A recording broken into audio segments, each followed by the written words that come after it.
Baik, di sini saya akan menjelaskan tentang kondisi psikologis klien dewasa.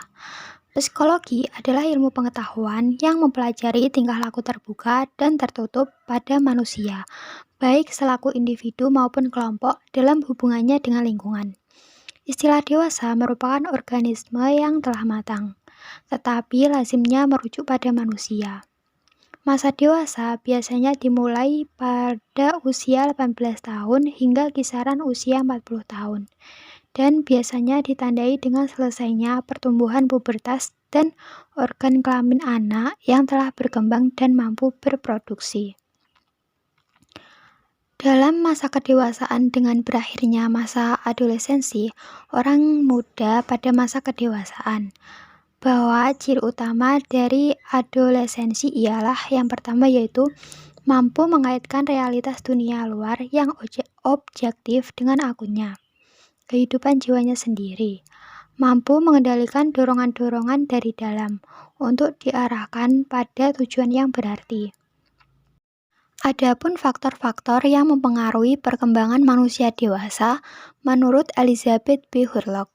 Yang pertama yaitu manusia dewasa awal atau manusia dewasa dini atau biasa disebut young adult. Yang kedua yaitu masa dewasa madya atau middle adulthood. Yang ketiga masa dewasa lanjut atau masa tua atau older adult.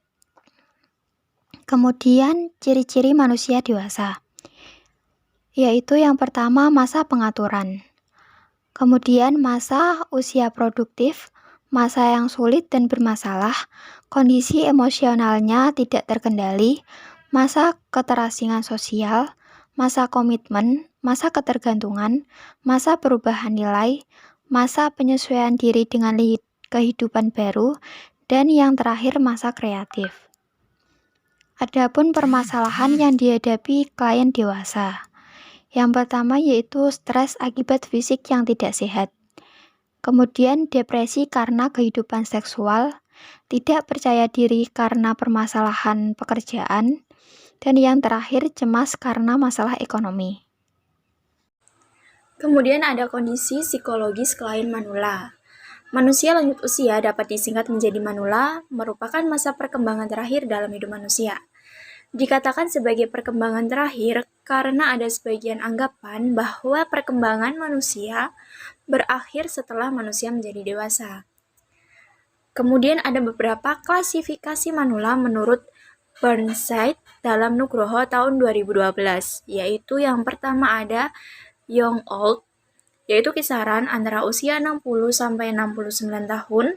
Yang kedua ada middle age old, yaitu usia antara 70 sampai 79 tahun. Yang ketiga ada old old, yaitu usia antara 80 sampai 89 tahun. Dan yang keempat ada very old old, yaitu usia 90 tahun ke atas. Selanjutnya ada karakteristik lansia atau manula menurut Rahnawati pada tahun 2017 dan Darmojo dan Martono pada tahun 2006, yaitu satu ada usia, yang kedua ada jenis kelamin, yang ketiga ada status pernikahan, yang keempat ada pekerjaan, yang kelima pendidikan terakhir, dan yang keenam itu kondisi kesehatan. Kemudian selanjutnya ada perkembangan psikologi yang dihadapi oleh manula, yaitu terdiri dari beberapa aspek, antara lain aspek intelektual, kemudian aspek emosional, yang ketiga aspek spiritual, dan aspek kepribadian. Selanjutnya ada permasalahan yang dihadapi oleh klien manula itu antara lain permasalahan dalam ekonomi, sosial, kesehatan, dan psikososial. Selain itu, ada permasalahan psikologis yang dialami oleh manula pada umumnya, seperti kesepian, kemudian ada duka cita, ada depresi, kecemasan, parafenia, dan juga sindorma diagnos. Selanjutnya yaitu pemecahan masalah dari kondisi psikologis klien dewasa dan manula. Masa dewasa biasanya dimulai dari usia 18 tahun hingga kira-kira usia 40 tahun dan biasanya ditandai dengan selesainya pertumbuhan pubertas dan organ kelamin anak yang telah berkembang dan mampu berproduksi. Adapun upaya pemecahan masalah pada kondisi psikologis masa dewasa ada mengenal masalah, yang dimana bertujuan untuk mengenal masalah-masalah yang harus dipecahkan atau kebutuhan-kebutuhan yang harus dipenuhi. Yang kedua yaitu menggunakan keterampilan konseling. Menerapkan konseling tidak berarti menjadi konselor. Perlu diketahui perbedaan antara menerapkan beberapa dasar keterampilan konseling dalam kehidupan sehari-hari dan melakukan konseling. Keduanya dilakukan sesuai dengan seperangkat aturan dan pedoman yang telah digariskan oleh lembaga-lembaga konseling profesional. Yang ketiga yaitu melalui penanganan efektif.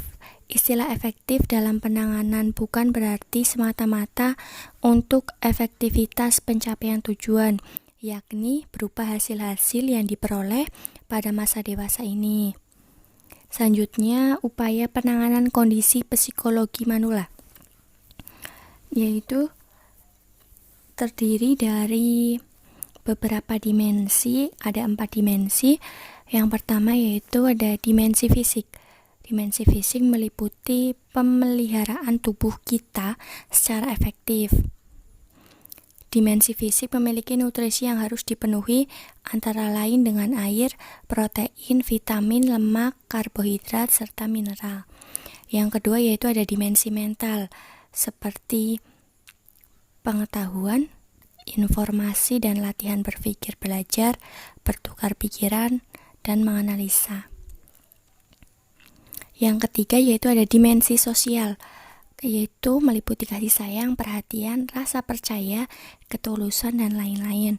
Yang keempat yaitu ada dimensi spiritual. Dimensi spiritual adalah inti Anda, inti, pusat, dan tujuan hidup. Dimensi ini memanfaatkan sumber yang mengilhami dan mengangkat semangat dan mengikat pada kebenaran tanpa batas mengenai semua nilai kemanusiaan.